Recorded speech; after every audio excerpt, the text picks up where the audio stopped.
This quick guide is designed to get you up and running with physically based auto depth of field.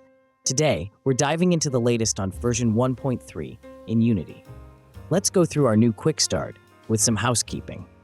Our camera needs to be tagged main camera and set your game view to a target aspect ratio for optimal depth of field effects, as depth of field is resolution bound.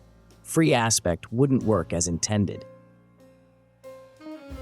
Next, to add your component, with your main camera selected, navigate to Component, Hibiki Entertainment, Auto Depth of Field. To add Auto Depth of Field to your camera. Remember, activating physical camera is also important, and we've added a notification to signal this. We'll select a default preset to begin on our component. In URP, the steps mirror HDRP with an additional check for post-processing under the main camera's rendering header. This ensures our depth of field renders with the active camera. Our autofocus system is currently collider-based and requires setting up with both colliders and interaction layers. Let's add a collider to our scene objects to define focus areas effectively. Now, when entering play mode, we should see our depth of field in action, blurring the background as we focus on an object closer to the camera. The quick start is now complete, but if you want a slightly deeper dive, then let's keep going. Navigating the component, we're introduced to a redesigned UI split in version 1.3. Everything is grouped into foldouts in a manner that users may be more accustomed to and allows for flexible collapsing and expanding of features you're focusing on. Connect to Hibiki is our central external nav module for all Hibiki asset services. It includes opening support tickets, feedback, and bug reports, and also universally all their logos as a common space to access the online documentation. The next foldout is Setup, which is denoted by a preset selector and save button, interaction layer selector, and a check for ignoring a character collider. Focus points is a setup for the raycast behaviors, with the newest option being Simple Mode, a lighter, central single-line mode based on traditional games.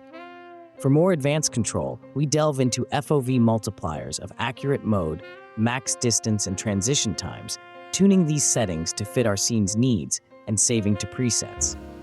The depth of field foldout is where the other most important part of tuning your presets will happen.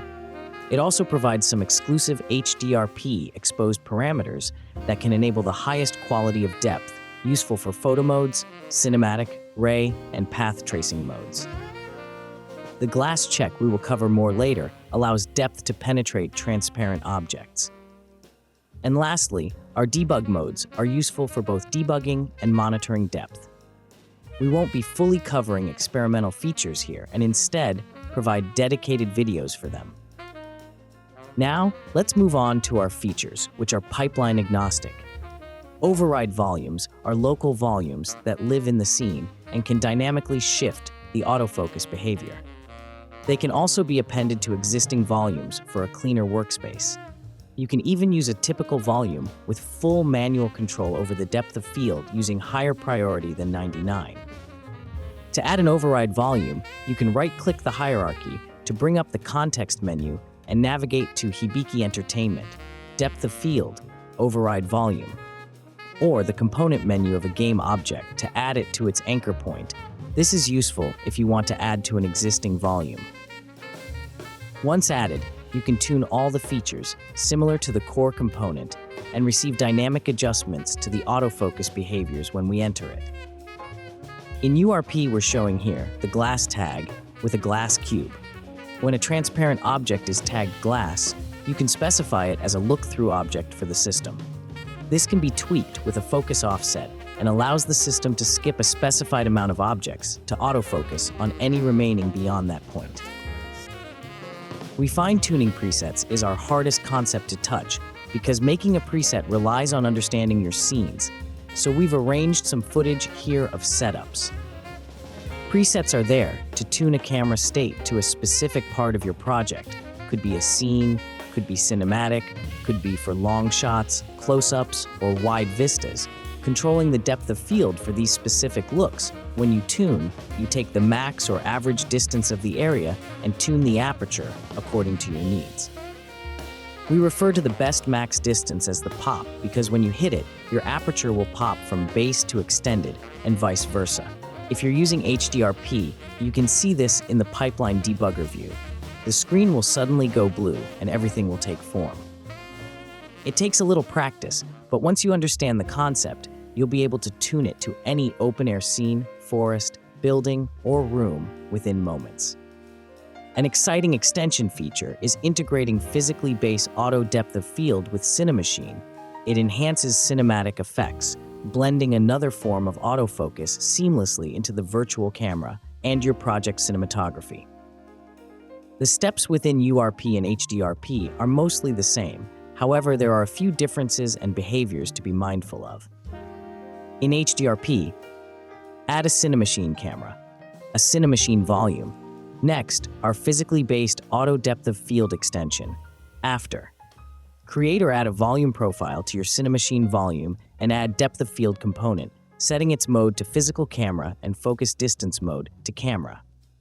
Finally, on the extension, ensure transfer ownership to the autofocus system by toggling it on. In URP, it is the same setup.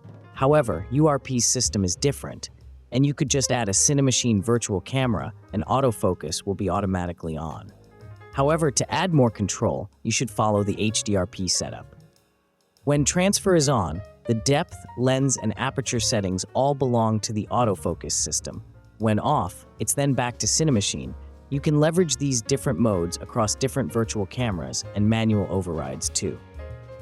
For our in-depth and advanced documentation, you can highlight our asset logo on Hibiki Connect and go to online documentation. From here, you can see that it's version 1.3, which you can switch to the original 1.2 if you want. You can head down to the support and feedback section and see all of the available feedback services we offer. Open a support ticket, email, knowledge base, and so on. You can also enter the documentation itself for deeper discovery and even send feedback to any Hibiki service on our roadmap. For those of you who enjoy adding AI sidekicks, you can also use AI chat. This does require an additional GPT plus subscription. For anything else, consider connecting with us in our Discord community. Until next time,